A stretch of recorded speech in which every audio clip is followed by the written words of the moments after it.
ከኃጢአትም የጸዳ ነው። ስለ ፍቅር ሲሰብክ ስለነበረ እናንተ ያ ባህሪ ይኖራችኋል ብዬ ስለምገምት ስለማስብ ማለት እምነቱ ማለት ብዙ ጊዜ ማያለው እንደዚህ አይነት ነገሮች መጽሐፍ ቅዱስ ካለማንበብ ካለማወቅ የተነሳ አንዳንድ ሰዎች ያደርጋሉ እንጂ እዛ ውስጥ ያሉ ሰዎች መጽሐፍ ቅዱስ ውስጥ ያሉ ሰዎች ያነበቡ ሰዎች እኔ ፍቅር እንደሆነ ምንም እርግጠኛ ነኝ። ደግሞም አይቻለሁም በህይወቴ ማለት ነው። ስለዚህ እነሱ እንዲህ ኔጌቲቭ ነገር ባይጽፉ ደስ ይለኛል። ቴንኪው።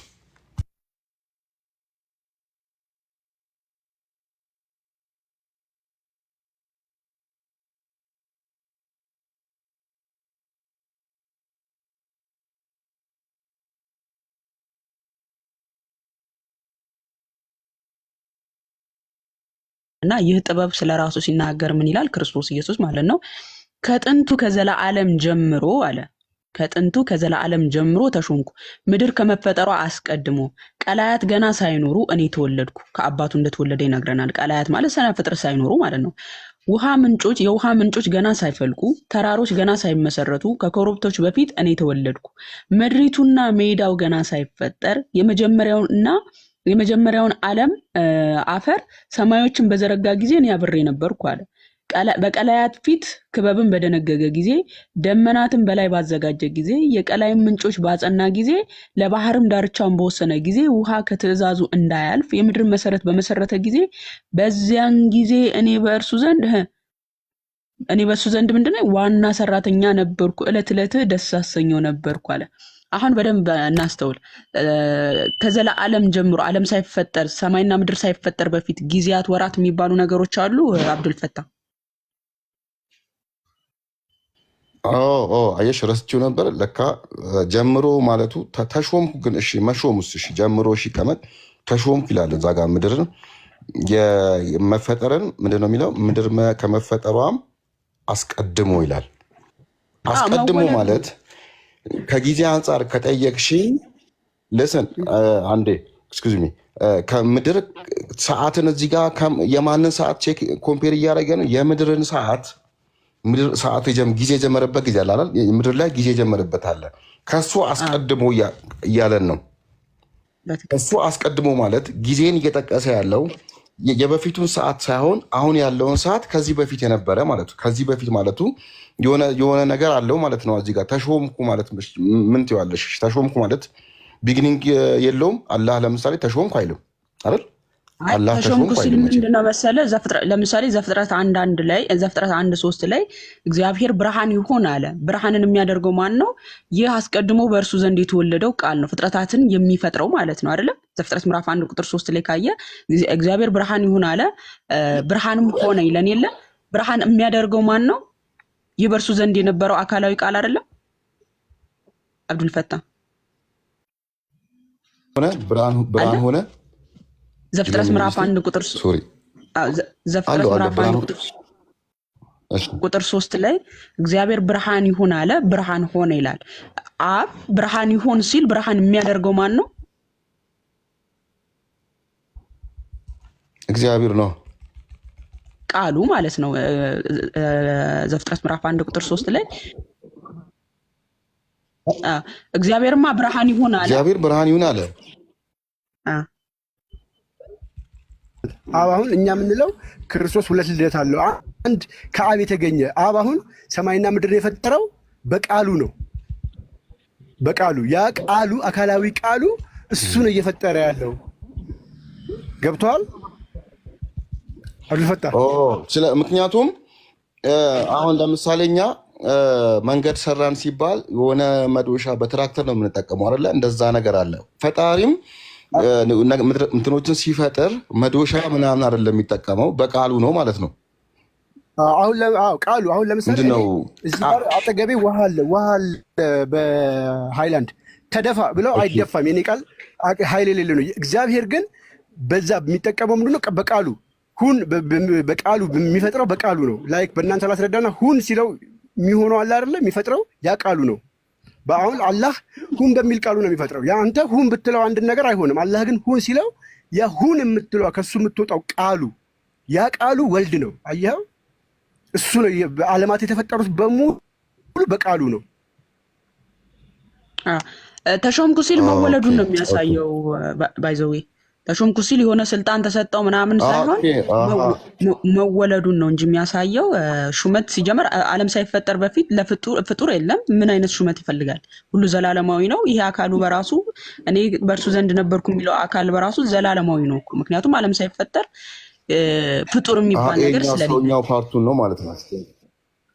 አይ ተሾምኩ ሲል አስቀድሞ ነው ስጋዊ ፓርቱን ነው ማለት ነው። የኛው ሰውኛ ፓርቱ እዚህ ጋር ነው የሚጀምር። እዚህ ጋር አለ ስለ ሰውኛ ስለ ስጋው የሚናገረው ቁጥር 22 ላይ ነው። ቁጥር 23 ላይ ግን ዓለም ሳይፈጠር በእርሱ ዘንድ እንደተወለደ ኦኬ ያለ እናት ከአባቱ እንደተወለደ መወለዱን ነው እየተናገረ ያለው እና ፍጥረታት ሁሉ ከመፈጠሩ በፊት ደግሞ እርሱ መኖሩን ፍጥረታትን ሁሉ የፈጠረው ደግሞ በአባቱ ዘንድ ሆኖ ቀላያት ገና ዘመናት ሳይጀመሩ በፊት ሰማይና ምድርን በዘረጋ ጊዜ እኔ በሱ ዘንድ ነበርኩ ሲል እኔ ነኝ የፈጠርኩት ነው። ተሾምኩ ነው እኮ አሁን ኩዌስችን ጥያቄ ያደረገብኝ።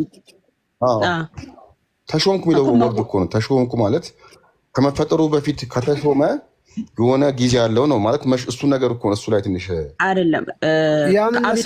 ሰው ስጋ ለብሶ ቅድም የተገባባልበት አለ አይደል? እቺ ፖይንቷ ነበረ ያለው ያ ቃል ነበረ ያለው ከፍጥረት በፊት ሁሉ የነበረው ቃል ያ ቃል ከሱ መውጣቱን ነው መሾም መወለድ ብለን የምንገልጸው። ከሱ መውጣቱን ወልድ ወይ ደግሞ ተሾመ ብለን እንገልጸዋለን። ክርስቶስ ሁለት ልታለው ሲል ከሱ መውጣቱን ነው። ተረዳከኝ? ሁም ብሎ ሲወጣ ከሱ መውጣቱን እሱን ወልድ ብለን እንጠራዋለን። ከሱ ተወለደ ልጅ እንደማለት ነው። ከሱ የተገኘ ከሱ የወጣ እንደማለት ነው እኮ። ስለዚህ ስጋዊ ፓርቱን እኮ ልጁን ነው ተሾምኩ የሚለው ነው የምትለኝ አይደል? ምንድነው መውጣቱን መወለዱን ነው አይደል የምትለኝ? መወለዱን ነው ተሾምኩ የሚለው መወለድ የምንለው ከሱ መውጣቱን ከሱ መገኘቱን ያ ሰማይና ምድር ከሱ ከተገኘማ ያ ሰማይና ምድርን የፈጠረበት ተፈጠረ ያለ ሰማይና ምድርን የፈጠረው በቃሉ ነው። ዓለማትን ሁሉ ያጸናው በቃሉ ነው። በቃሉ ነው የሚፈጥረው። ያ ከሱ የሚወጣው ቃሉን ወልድ ብለን እንጠራዋለን። ተረዳከኝ አይደል? ኦኬ እሺ። ከስጋው ያ ስለ ወልድ ስለ ከሱ መገኘቱን ነው ወልድ የምንለው። እዚህ ጋር መጀመሪያ እሺ ቀጥልሽ እስኪ ሐሳብ የሚለው ከመፈጠሩ በፊት ነው በማርያም ተጸንሶ ከተወለደ በኋላ ያለውን ነገር ነው። ስለመወለዱ ግን በፊት መሾሙን እየተናገረ ነው ወይስ ቃሉ ራሱ ተሾመ ነው እያለን ያለው? ከጥንት እስከ ቃሉ ራሱ ተሾመ ካልከኝ ከጥንቱ እስከ ዘላለም ጀምሮ ዘላለም ማለት ቢግኒንግ የሌለው ነው። ዘላለም ማለት መጀመሪያ የሌለው ነው። ከጥንት ከዘላለም ከሱ መውጣቱን ከሱ መገኘቱን ያ ቃሉ ከሱ መገኘቱን which means በስጋ መገለጡን አይደለም ከሱ መውጣቱን ምን አልከኝ? ከጥንት ባትለኝ ደስ ይለኛል። ማለት ከጥንት ባትለኝ አሁን አዎ ዘላለም ልክ ነው። ቢግኒንግ የለውም ኢንዲንግ የለውም። ያው እኮ ይላል ዘላለም ይላል እኮ ከጥንት ከዘላለም ቢግኒንግ የሌለው እያለ ነው።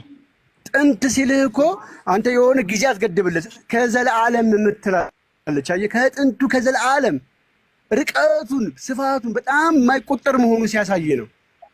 እንደ ግነት ነው። ገብቶሃል? ከጥንቱ ከዘላለም ጀምሮ ማትቆጥረው ማትደርስበት ጊዜ አሁን የተቆጠረለት ቅድም ምን ብለናል? ፈጠረ ከሚለው ወደዚህ አሁን ለምሳሌ ሰማይና ምድር አሁን 2001 እንደዚህ ዓመተ ዓለም ብለን የምንቆጥራቸው እነዛ ሰማይና ምድር ከተፈጠሩበት ወደዚህ ያለውን ነው። ከዛ በፊት ምንም የማይቆጠርለት ዘላለም ማለት መነሻና መድረሻ የሌለው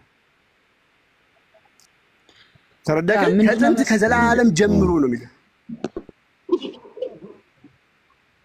ኢትስ ኦኬ። አሁን ምን መሰለህ፣ አሁን እኛ መጽሐፍ ላይ በእኛ ቁርአን እንደዚህ አይነት ነገሮች የሆነ ቦታ ላይ ያስረዳን የሆነ ቦታ ሚስ የሚያደርገው ነገር አለ እና እሱ ነገሮችን ቁርአን ላይ እንትን ከዛ የተወሰዱ ነገሮች አሉ፣ ከእናንተ የተወሰዱ ነገሮች አሉ። ሲወሰዱ ወይ የሆነ ሲጽፉ ኦቨርሉክ ያደረጓቸው ፖይንቶች አሉ ብዬ ስለማስብ ነው። የእናንተ ግን ስላልተወሰደ ዛተማች ዘለውት ነው ኦቨርሉክ አድርጎ ነው የሚል ነገር ደግሞ ውስጤ ላይ አይመጣም። ገብቷል? እኔ አሁን እስካሁን ድረስ በእኛ ቁርአን አንግል እያየሁት ነበር። ገብቷል? እኛ ጋር ትልቅ ፖይንት ያለ ምን መሰለህ፣ የአላህ ቃል እንዳለ ሆኖ ግን አንዳንድ ነገሮችን የሆነ ከራሳቸው ጨምሩ በአረቦች ጥመት የተጨመሩ ነገሮች አሉ እና ሲጨምሩ ደግሞ እንደገና አሁን ስለ ኢሳ አምጥተው ጫፉን አምጥተው የረሷቸው የሚኮርጅ ሰው እንዴት ነው የሆነ የሚረሳት ነገር አለች እኮ። ወይም ደግሞ እኔ በነገራችን ላይ መርማሪም ነበርኩኝ እና ምን ይባላል መሰለ ወንጀል ላይ ሌባ የሆነ ነገር ጥሎ ያልፋል ይባላል። የሆነ ነገር ጥሎ ያልፋል፣ የሆነ አሻራ ነገር ማለት ነው። የሆነ ነገር ጥሎ ያልፋል በቃ የሚባል ነገር አለ እና አሁን ከኛ መጽሐፍ አንግል ጋር ገብተዋል። እሱ ነገር ማይንዴ ውስጥ ስላለ እናንተም ጋር እንደዚህ የሚሻረጉት ነገር ካለ ምናምን ብዬ ሌላ ነገር ውስጥ ገብቼ ነበር። ቴንኪው በጣም ከጥንቱ ከዘላለም ጀምሮ ከመፈጠሩ ሁሉ ጊዜ የሌለው መሆኑን እያስቀመጠ ነው። ጊዜ ጅማሬ የሌለው መሆኑን እየተናገረ ነው። ከዛ በፊት የተሾመቀ ጊዜ ጅማሬ ከሌለው በሌለ ሁኔታ ላይ የተሾምኩት የወጣሁት ከሱ እያለ ነው። ተሾምኩ ብለ መውጣቱ መገኘቱን ሲያስቀምጥ ነው። ቀጥይ ማምዬ። የሚገርም ነው።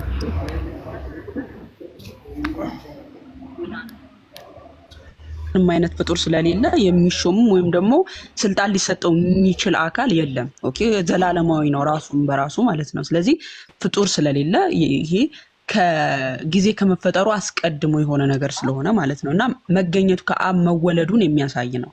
ዮሐንስ ወንጌል ምዕራፍ 8 ቁጥር 51 ጀምሮ ጌታችን ኢየሱስ ስለ አስቀድሞ አምላካዊነት ክብሩ ሲናገር እንዲህ ብሎ ተናገረ።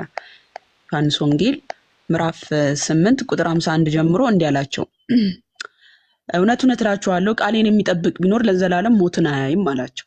እኔም ብትሰሙ ለዘላለም ከእሳት አድናችኋለሁ ነው እያላቸው ያለውና እነሱ ግን ምን አሉ? አይሁድ ጋኔን እንዳለብህ አሁን አወቅን። አብርሃምስ እንኳን ሞተ፣ ነቢያትም አንተ ቃሌን የሚጠብቅ ቢኖር ለዘላለም ሞትን አይቀምስም ትላለህን አሉት። ጋኔን አለብህ ያሉት ለምንድን ነው? እኔን ቃሌን ብትሰሙ ከዘላለም እሳት አድናችኋለሁ ሲላቸው እነሱ ግን የስጋዊ ሞት አድርገው ተረዱት። ማለት ከዘላለማዊ ሞት ከስጋ ሞት አድናችኋለሁ ያላቸው መሰላቸውና ምን አሉት? ጋኔን እንዳለብህ አሁን አወቅን። አብርሃምስ እንኳን ሞተ፣ ኦኬ የነቢያት ሁሉ አባት እሱ እንኳን ሞተ፣ ነቢያትም አንተም ኦኬ ቃልን የሚጠብቅ ቢኖር ለዘላለም ሞትን አይቀምስም ትላለህን? አንተ ማን ስለሆንክ እንዲህ ትላለህ? ነቢያት እንኳን እንደዚህ አላሉም ነው። አብርሃም እንኳን እንዲህ አላለም፣ የስንት ሺህ ዘመን አባት እንዲህ አላለም ብለው ሲጠይቁት ምን አላቸው ኢየሱስ?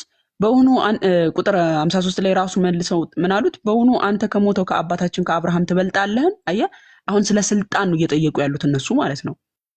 አውዱ ስለ ስልጣን ስለ አገዛዙ ወይም ደግሞ ስለ ባህሪው ነው እየጠየቁት ያሉት። ምን አሉት? በእውኑ አንተ ከሞተው ከአባታችን ከአብርሃም ትበልጣለህን? ነቢያትም ሞቱ፣ ራስን ማን ታደርጋለህ አሉት። ቁጥር 54 ላይ ምን አላቸው ኢየሱስ? ኢየሱስም መለሰ አለም፣ እኔ ራሴን ባከብር ክብሬ ከንቱ ነው። የሚያከብረኝ እናንተ አምላካችን የምትሉት አባቴ ነው። አሁን እኔ አምላክ ነኝ ጌታ ነኝ ከአብርሃም እንደዚህ ነኝ ምናምን ብዬ በነግራችሁ አታምኑኝም፣ ክብሬ ከንቱ ነው። ምክንያቱም ሲመሰክርላቸው ስለማይቀበሉት የክርስቶስ ኢየሱስ ምስክር ከንቱ ስለሆነ ሳይሆን በእነሱ ዘንድ ተቀባይነት የለውም። ስለዚህ ራሴን ባከብር ማለት አምላክነቴን ብነግራችሁ ነው። ራሴን ባከብር ክብሬ ከንቱ ነው። የሚያከብረኝ አላቸው እናንተ አምላካችን የምትሉት አባቴ ነው። አብ ነው ስለኔ የሚመሰክረው፣ ስለኔ አምላክነት የሚነግራችሁ አብ ነው እያላቸው ነው። ከዛ ምን አላቸው መልሶ? አላወቃችሁትምም፣ እኔ ግን አውቀዋለሁ። አላውቀውም ብል እንደ እናንተ ሐሰተኛ በሆንኩ፣ ዳሩ ግን አውቀዋለሁ፣ ቃሉንም እጠብቃለሁ። አባታችን አብርሃም ቀኔን ያይ ዘንድ ሐሴት አደረገ፣ አየም ደስም አለው አላቸው። አብርሃም አይቶኝ ሐሴት አደረገ ደስም አለው አላቸው። ይህን ምን አይነት ጥያቄ ጠየቁት? እንግዲህ ክርስቶስ ኢየሱስ አብርሃም አየኝ እያላቸው ነው፣ አይቶኝም ደስ ብሎት ሐሴት አደረገ እያላቸው ነው። ምን አይነት ጥያቄ ያቀረቡለት መሰለ? ቁጥር 57 ላይ ገና 50 ዓመት ያልሆነ አብርሃምን አይተሃልን አሉት። ምክንያቱም በየጥቂቱ አደገ፣ በስጋ በየጥቂቱ ነው ያደገው፣ በክርስቶስ ኢየሱስ በስጋ ከተገለጠ በኋላ ማለት ነው። እነሱ በስጋው ብቻ ስለተረዱት መለኮታዊ አምላክነቱን ስላልተረዱ፣ በስጋ የተገለጠ አምላክ መሆኑን ስላልተረዱ ምን አሉት? ገና 50 ዓመት ያልሆነ የስንት ሺህ ዘመን ወይም ደግሞ የስንት ሺህ ዘመን አባትን አየው ትላለህን? አብርሃም የስንት መቶ ዓመት አባት ነው። ኦኬ ምን አሉት? ገና 50 ዓመት ያልሆነ አብርሃምን አይተሃልን ብለው ጠየቁት። እንዴት አንተ ገና 50 ዓመት ሳይሆን የስንት ሺህ ዘመን አባትን አየው ትላለህ ነው። ኦኬ የማየት ነገር ስለሆነ እነሱን የደነቃቸው ምን ብሎ መለሰላቸው? ጭራሽ አረጋግጦ ሲነግራቸው እውነት እውነት እላችኋለሁ አላቸው። ኢየሱስም አብርሃም ሳይወለድ እኔ አለሁ አላቸው። ኦኬ አብርሃም ሳይወለድ አብርሃምን አይተሃልን የሚል ጥያቄ ነበር የጠየቁት። ጭራሽ እሱ ሳይኖር እሱ ሳይወለድም አለሁ አላቸው። አብርሃም ሳይወለድ እንደነበረ መለኮታዊ ክብሩን ነገራቸው።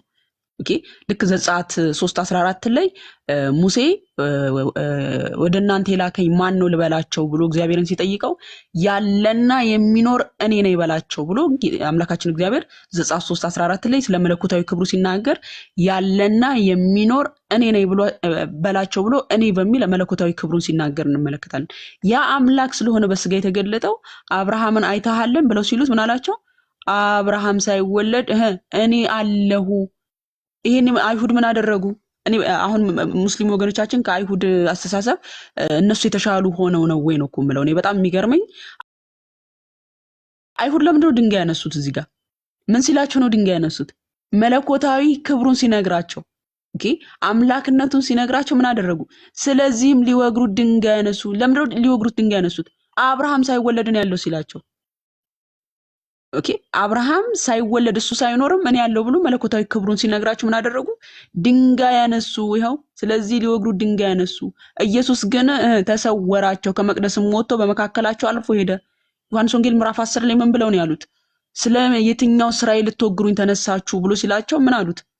ስለ መልካም ስራ አይደለም ስለ ስድብ አንተም ሰው ስትሆነ ራስን አምላክ ስለማድረግ ነው የምንወግርህ ነው ያሉት አይደለ? ሊወግሩት ድንጋይ የተነሱት ለምንድን ነው? ራሱን አምላክ አድርጎ እዚህ ጋር አብርሃም ሳይወለድን ያለው ብሏቸው ማለት ነው። ካዲያ ሙስሊም ወገኖቻችን በሌላ የምትተረጉሙት አይሁድ የተረዱበት ትክክል አይደለም ብላችሁ ነው።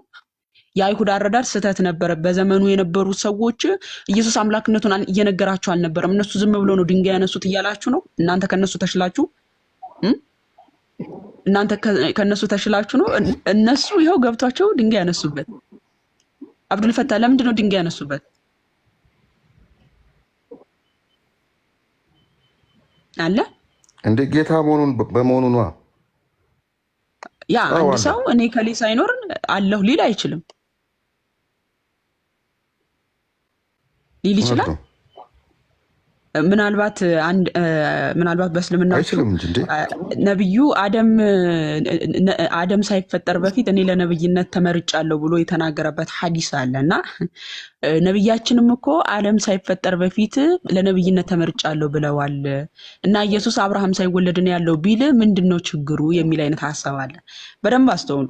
አንደኛ ዓለም ሳይፈጠር በፊት ነብዩ ነብይ ለመሆን ተመርጠዋል የሚለውን ነገር ስታመጡ እንደናንተ አስተምሮ ነብዩ አንደኛ ስንት ሚስት እንደሚያገባ እንዲሁም ደግሞ ህይወቱ ምን እንደሆነ ምናምን አላህ አስቀድሞ አይ እነሱ የማይገናኝ ነገር እንደሆነ ላሳይክ። አንደኛ ኢየሱስ ክርስቶስ ለክብሩ እየተናገረ እንደሆነ የምታውቀው ምንድነው? የነሱ ጥያቄ ምን የሚል ጥያቄ ነው? እሱ አብርሃም ቀኔን ያይ ዘንድ ሐሴት አደረገ አላቸው። አብርሃም እንዳየው ነገራቸው። ዘፍጥረት 18 ላይ በሶስት ሰው በስላሴ ማለት ነው በሶስት ሰው አምሳል የአብርሃሙ ስላሴ ተገልጧል። አብርሃም አይቶታል አምላካችን እግዚአብሔር ወልድን ማለት ነው። እንደውም ቅዱስ ጄሮም ይሄንን ሲያብራራ ወልድ አብርሃም ጋር ቀርቶ ቃል ኪዳን ገባለትም ብሎ ያብራራል። አሁን እዚህ ጋር አብርሃም ኢየሱስን እንዳየው እየነገረንና አብርሃም ደግሞ ኢየሱስን አይቶ ሐሴት እንዳደረገ ደስም እንዳለው ዘፍጥረት 18 ላይ እንግዶች መተውበት አብርሃም በደስታ እንዴት እንዳስተናገዳቸው እንመለከታለና ስለዚህ አብርሃም ቀኔን ያይ ዘንድ ሐሴት አደረገ አየም ደስም አለው ሲላቸው ዘፍጥረት 18 ላይ ወልድን ስላየው ነው። ከዛም የነሱ ጥያቄ ምንድነው? ስለ ስልጣን ነው። ምን ብለው ጠየቁት? ገና 50 ዓመት ያልሆነ አብርሃምን አይተሃልን አሉት። አንተ ትላንት መተ ገና ልጅ ነህ እኮ እንዴት የስንት ሺህ ዘመን አባትን አየው ትላለህ የሚል ጥያቄ ነው የጠየቁት።